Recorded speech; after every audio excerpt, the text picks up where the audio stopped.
Hey guys, so this video is strictly for my survivors that's dealing with wrist drop. So I'm going to show you some exercises with the free hand as well as using the table. So first I'm going to jump right into it. We're going to work on extending that arm fully out, getting that elbow straight. We're going to take those fingers and bring it back. And we're allowing the stretch throughout the palm of the hand, really reaching into that wrist.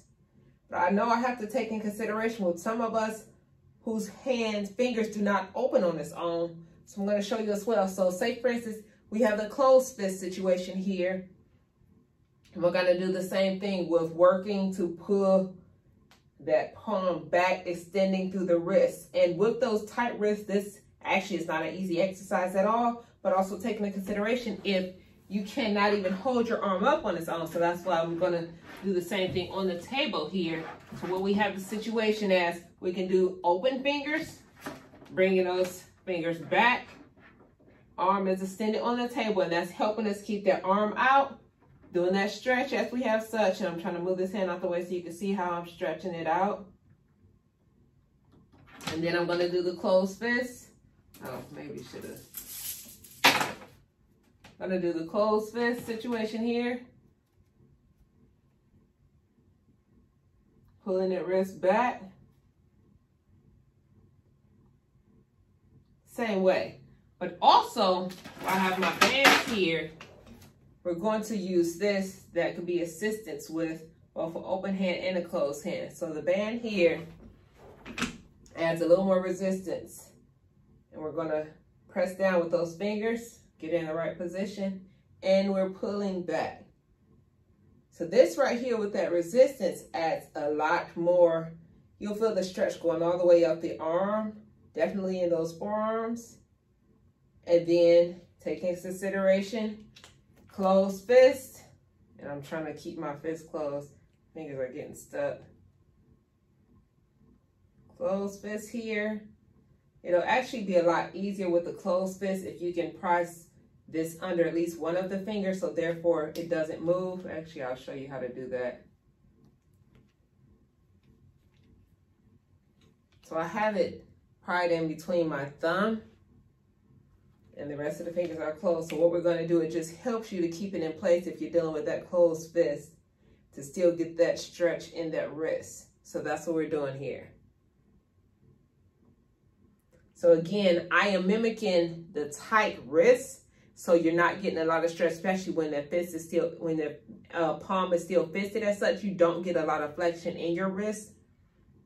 So that's what I'm mimicking here. But at the same thing, it can be done, same time it can be done on the table.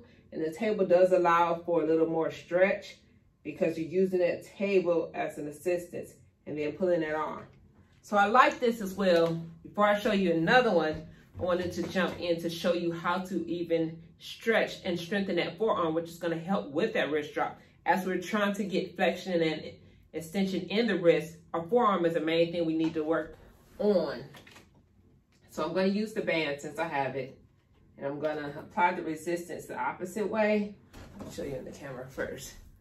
So affected hand being the left, and I'm applying the resistance on the right, pulling it down. And as I'm doing that, I am curling up. So even if your affected arm does not flex as much, you're going to get resistance as your greater arm on this side, the non-affected arm, is pulling and adding it. So say for instance, as I'm trying to say, you may not get a lot of motion in that wrist or that forearm, but when you add the resistance on the opposite arm, it does help you stretch it.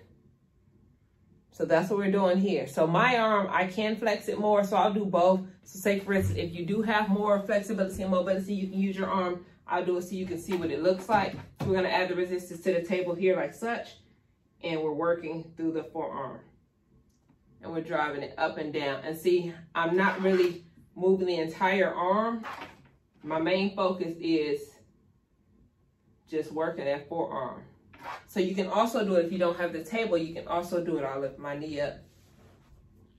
You can also do the same thing on your knee by placing that arm on the knee to keep it, holding it in place.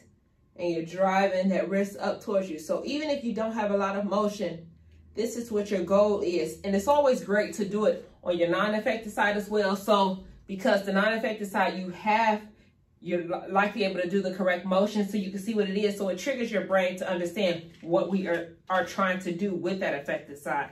So on this hand, I'll go ahead and do the same. You see you get much deeper curl in that wrist and that forearm. So then it's great to do maybe 10 to 12 on the non-affected side and then go back to the affected side doing the same thing. So what that does is triggers the brain, sort of kind of like the mirror therapy, triggers the brain to understand this is what we're doing. And I would say just go back and forth, helping you out with that situation there. We'll also have to do the opposite direction. So we did bringing the fingers back. Now we're going to bring them down. So again, extending that arm out, bringing it down. And so with that wrist drop, what it is, we have pretty much that joint, those ligaments through that wrist it's weak basically. I don't like using the word weak, so I always try to find another word. It's not as strong. So we're dealing with working on strengthening that area. So we have to work on both flexion and extensors muscles. And this, I will honestly say, does not necessarily feel good because you're really stretching in a position that it's not used to being stretched and flexed in. So simple exercises. Like I said, I wanted to keep this video short, but it's very simple. Our main focus is going to be this, or you do it with both with your hands closed fingers closed and fingers open. But at the same time, I have this, and I use bands instead of a dumbbell because with most of the time we're dealing with the situation. For one, when you're dealing with that wrist drop, your wrist isn't strong enough to lift the dumbbell, even though there's 1 pound, but the resistance band, you can add as much resistance as you want with the band. So that's why I chose the band instead of doing an actual dumbbell. So hopefully this helps. Simple video for wrist drop. Oh, and then at the same time, I wanted to show you this, which you may not feel like you're getting a lot of motion in those wrists, but what we want to work on doing is twisting. And I always like to use the affected side with the non-affected side because it helps you with that mirror therapy. See how your arms and your hands are supposed to go. And then I'll turn sideways so you can see. So what we're doing is here, bring it internally, back out. And then at the same time, we're gonna now flex up and down.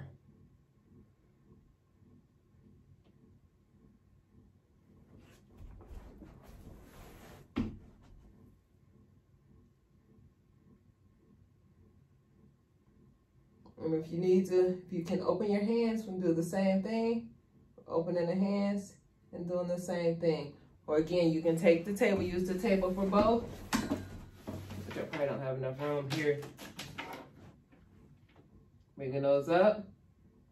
And I really like the idea of doing both at the same time because I'm always trying to work on teaching the brain and retraining the brain on how the body should move properly. So when you're using your both affected and non-affected side, it helps you to remember how those things are supposed to operate. Then we have thumb up, resting those elbows on the table. We're driving the thumb towards our face.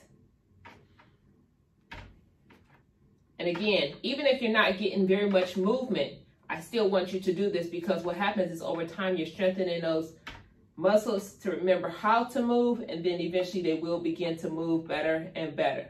So you may start off with small motions off the table or none, but the more you do it, then you'll notice like, oh, wow, our wrists are lifting all the way off the table. So all these ways we want to remember the wrist is supposed to go in the rotation. So we are taking our time to do each little movement through so we can get full rotation of those wrists. And you may have seen one of my videos like months ago, even a year ago when I was trying to do this. I couldn't do this at all with the affected side. But the more you do it, the better you get. And you see, trying to create those circle rotations. And if you're doing this and you don't have any, I guarantee you keep doing this, you will eventually get some. And my left is still not 100%. Well, it doesn't have the rotation as best as the right, but it works.